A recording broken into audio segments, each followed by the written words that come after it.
Hi, and welcome back. I'm Mary Jo, and this is my channel where I talk about all my quilty stitchy things. Now today is going to be part 11 of my completed quilts trunk show. So when we left off, I was at 100 quilts. And this is where I show about 10 quilts at a time. Now, this first quilt that I have here is actually number 17 that I've already shown in my trunk show. But I brought it out just as a reminder because the next two quilts, the first two quilts in here, which are going to be 101 and 102, were made using the cutoffs from this quilt. So this quilt is from Eleanor Burns' Day and Night quilt book. And it was quilted on the domestic machine. And it had fleece backing. And it was just quilted with the domestic machine on with the loopy lines patterns. We'll flip it over and take a look at it. And there's just a look at the back.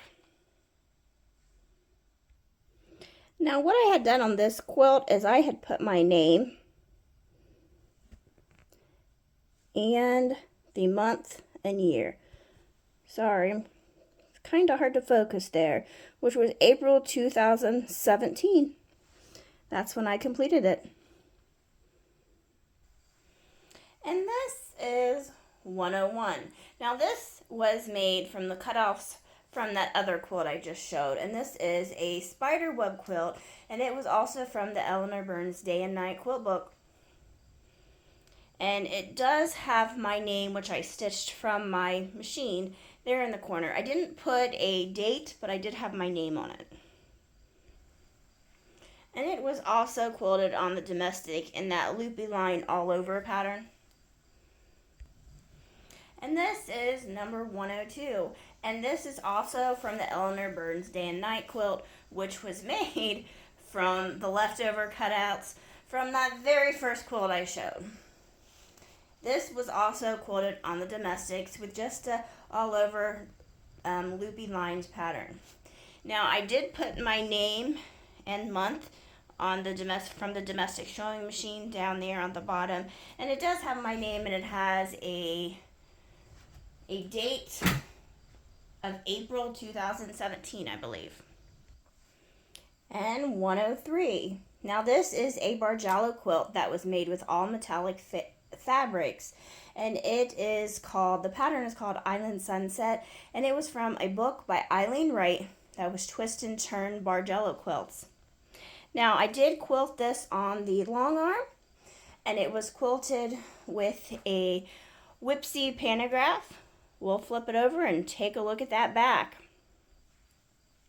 And there's a look at the back with my label there in the corner, which was just completed this year in 2023. And this is number 104, which is another Bargello quilt. And this Bargello quilt is called Argyle, and it was another quilt by Eileen Wright, and it was from the More Twist and Turns Bargello quilt book. Now, it was also quilted with the whipsy pantograph, and we'll flip it over and take a look at that back. And there is a look at the back with the label down there in the corner, which was also just finished this year. Now we have 105. Now this quilt pattern is called Weaver Fever by Jackie Robinson. And it was quilted with a ribbon and rose pantograph on the long arm. Now, I had shown a previous quilt in one of my previous trunk show videos where I had already used this pattern. So this is the second one, maybe even the third, I'm not sure, that I have done using this pattern.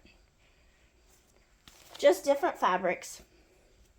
So we'll flip it over and take a look at that back.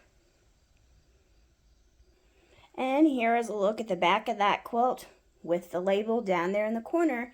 This one was also just finished this year.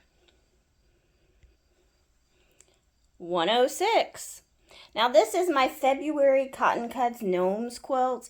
Now this is a block of the month type program that Cotton Cuts does.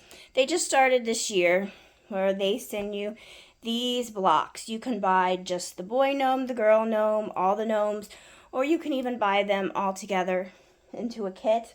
Well, I buy just the 4 blocks and then I put it together in my own finishing, and this is what it comes up with. I have done videos of these on my channel showing me making these.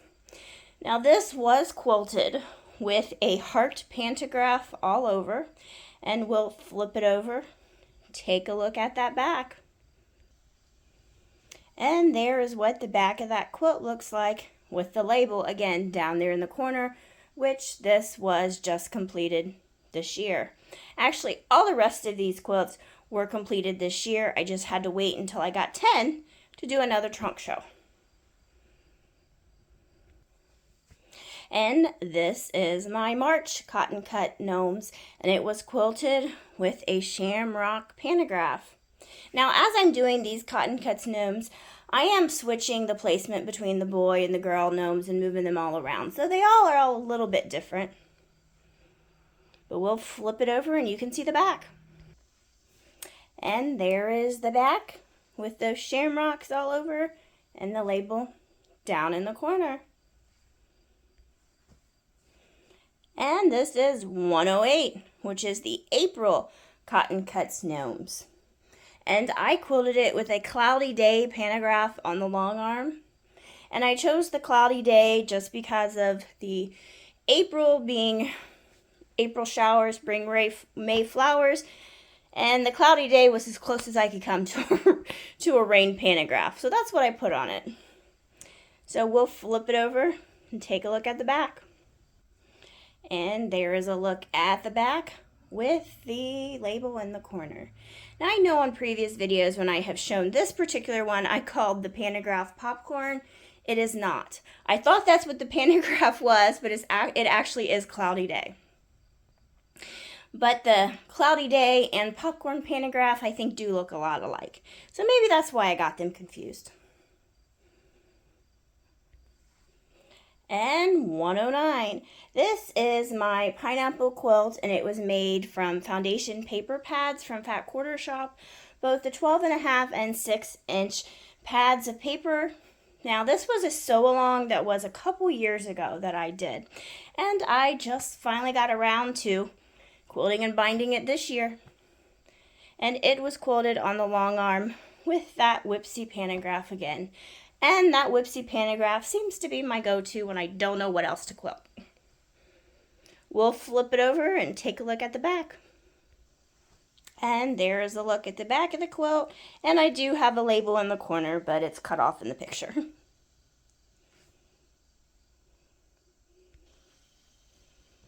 And now we have number 110. Now this was a fall quilt that started from a panel, and I cut out the middle panels and the smaller panels on the side and added some leaf blocks that I'd made. Now I quilted this on my long arm with a leaf pantograph, and I had the scrappy binding around it, which those fabrics were from the leaf blocks that I had made. So we'll flip it over and take a look at the back. So there's a look at the back. The label was in the corner. And for the backing, I had used the leftover fabric from my husband's Stonehenge quilt that I had completed. Since I had pieces, I pieced it together and made the back.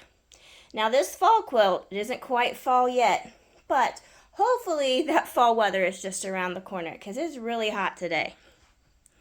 Okay, so that's the next 10. Now I do have another one, but I'm going to wait it until I get 9 more finished. So as soon as I get the binding done on 9 more, I'll do part 12. Till then, bye.